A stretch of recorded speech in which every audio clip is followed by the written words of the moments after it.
Data is the new gold. Companies want it, hackers want it, it's everywhere, and frankly, it's a bit of a mess. We leave digital footprints with every click and scroll, blissfully unaware of the shadows lurking behind our screens.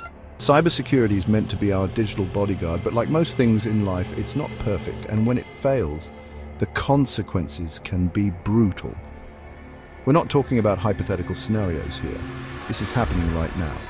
In 2024 alone, the number of data breaches has skyrocketed.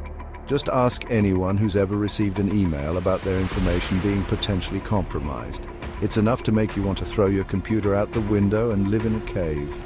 But before you embrace a life of Luddite solitude, let's break down why this is happening and what we can do about it. This isn't about scaring you, it's about arming you with the knowledge to fight back.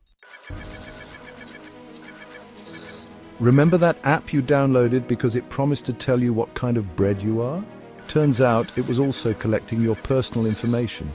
And your mother's, and probably your dog's too, if it had its paws on your phone. In 2024, we saw a surge in attacks targeting everyday apps and services. Hackers exploited vulnerabilities in online shopping platforms, social media networks, and even fitness trackers. Remember that time when half the internet went down because someone decided to mess with a cloud provider? Yeah, 2024 was a wild ride. These weren't just random acts of digital vandalism.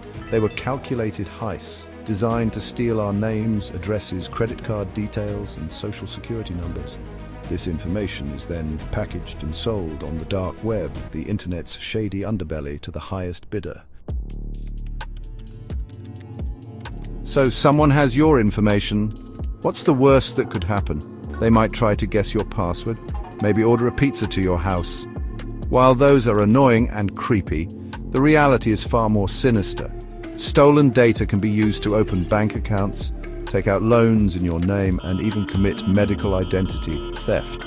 Imagine going to the doctor only to discover that someone else has been using your insurance and racking up medical bills on your behalf. The emotional toll is devastating. Victims feel violated, vulnerable, and distrustful of the digital world.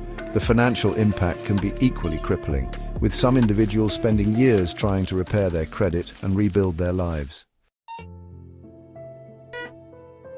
Section 4. Picking up the pieces. Life after identity theft. Imagine waking up one morning to find out you're in debt for a sports car you've never even seen in person, let alone driven. That's the reality for many victims of identity theft. It's a long, arduous journey to reclaim your identity and your financial security. Victims often have to file police reports, contact credit bureaus, and spend countless hours on the phone with banks and other institutions. It's a full-time job with no pay and a whole lot of frustration. The emotional scars can linger long after the financial mess has been cleaned up. The feeling of being violated, of having your personal space invaded, can be incredibly difficult to shake off.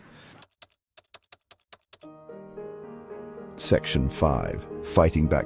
Protecting your digital self. Look, we get it. It's overwhelming, but burying your head in the sand won't help. It's time to fight back. Think of it as digital self-defense. First, strong passwords are your best friends, and no, password 123 doesn't count. Use a password manager if you have to, just make it complex. Second, be wary of suspicious emails and links. If it looks too good to be true, it probably is. Finally, enable two-factor authentication wherever you can. It's an extra layer of security that makes it much harder for hackers to access your accounts. Think of it this way: you wouldn't leave your front door unlocked at night, would you? Your digital life deserves the same level of protection. Remember, this is a fight we can win. By being vigilant, informed, and proactive, we can take back control of our digital lives.